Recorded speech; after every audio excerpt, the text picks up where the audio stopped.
पुण्यामधील भोर तालुक्यामध्ये जे प्रकरण घडले त्याबद्दल मुख्यमंत्र्यांनी स्पष्टपणे सांगितले, अशा व्यक्तीला जिवंत राहण्याचा अधिकार नाही. 65 वर्षीय भीमराव कांबळे यांनी काय केलंय हे संपूर्ण महाराष्ट्राला माहिती झालंय. मरणाला टेकलेली माणसं अशा प्रकारच्या कृत्य करतील याच्यावरती कोणालाही विश्वास बसत नव्हता. पण ज्यावेळेस भोर तालुक्यातील घटना उघड झाली, अनेकांना धक्का बसला. लोकांनी अक्षरशः रस्ते जाम करून टाकले. तात्काळ त्या भीमराव कांबळेला फाशी द्या, नाहीतर त्याला आमच्या ताब्यात द्या, असं म्हणत लोकांनी रस्ते जाम केले होते. पुण्यामध्ये प्रचंड ट्रॅफिक झाली होती. पीडित असलेल्या मुलीच्या आईवडिलांनी हे सांगितलं, जोपर्यंत त्या आरोपीला 15 दिवसामध्ये शिक्षा भेटत नाही, त्याला फाशी भेटत नाही, तोपर्यंत एकाही राजकीय नेत्याने आमच्या घरी यायचं नाही. राजकीय नेते घरी येतात, दिलगिरी व्यक्त करतात आणि निघून जातात, पण आरोपीला शिक्षा कधी होणार याच्याबद्दल काही सांगत नाहीत.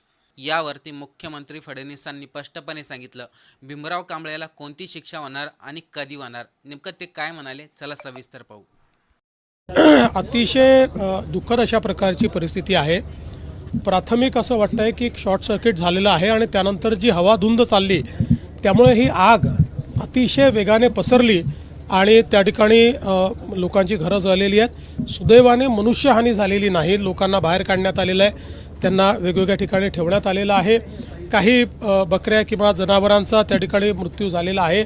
प्रशासन रात्री पण पूर्ण वेळ त्या ठिकाणी वेळेवर उपस्थित होतं. प्रशासनाने त्यात उत्तम काम केलेलं आहे. पालकमंत्री बावनकुळे साहेब हे स्वतः लक्ष ठेवून होते. ते स्वतः आता त्या ठिकाणी चाललेले आहेत आणि मग त्यांच्या रिपोर्टच्या अनुसार या लोकांचं पुनर्वसन करण्याच्या संदर्भात सरकार पुढाकार घेईल. इथले अनेक बेस्ट केमिकल इंजिनियर्स हे LITतनं पासआउट झाले, मात्र इन्फ्रास्ट्रक्चर डेफिसिटमुळे आणि वेगवेगळ्या कारणांमुळे थोडा दर्जा खाली जात होता आणि म्हणूनच आम्ही हा निर्णय केला की LITला स्वायत्तता दिली पाहिजे. त्यामुळे डीम टू बी युनिव्हर्सिटीमध्ये स्वायत्त विद्यापीठामध्ये LITला आपण त्या ठिकाणी परिवर्तित केलं. त्यामुळे LITचा दर्जा मोठ्या प्रमाणात वाढतो आहे आणि आता इथे अतिशय सुंदर असं शैक्षणिक संकुल हे आपण तयार करतो आहोत.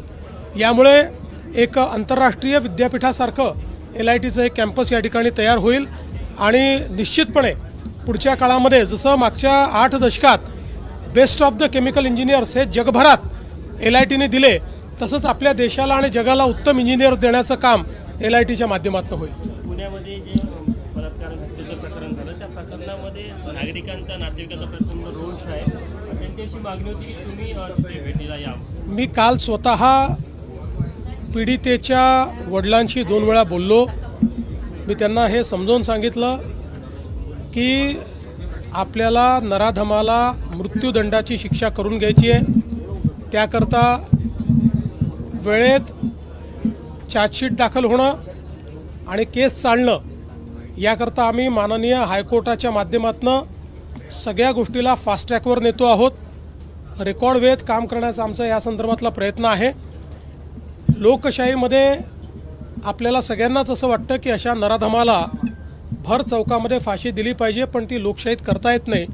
लोकशाही कायद्याने चालते, पण कोणाला कायद्याचा दुरुपयोग करता येऊ नये या दृष्टीनं कुठलाही लूपहोल न ठेवता या नराधमाला यमसदनी कसं पाठवायचं, त्याला मृत्यूदंडाची शिक्षा कशी होईल, अशा प्रकारचा संपूर्ण प्रयत्न हा राज्य शासनाच्या वतीनं त्या ठिकाणी केला जाईल. न्यायालयातनं हे प्रकरण वेगानं मार्गी लावलं जाईल. तशा संदर्भातलं एक लेखी पत्र देखील आम्ही पीडितेच्या कुटुंबाला दिलेलं आहे. घटना गंभीर आहे, रोष देखील साहजिक आहे. नागरिकांचा रोष असणं काही हे चुकीचं नाही आहे.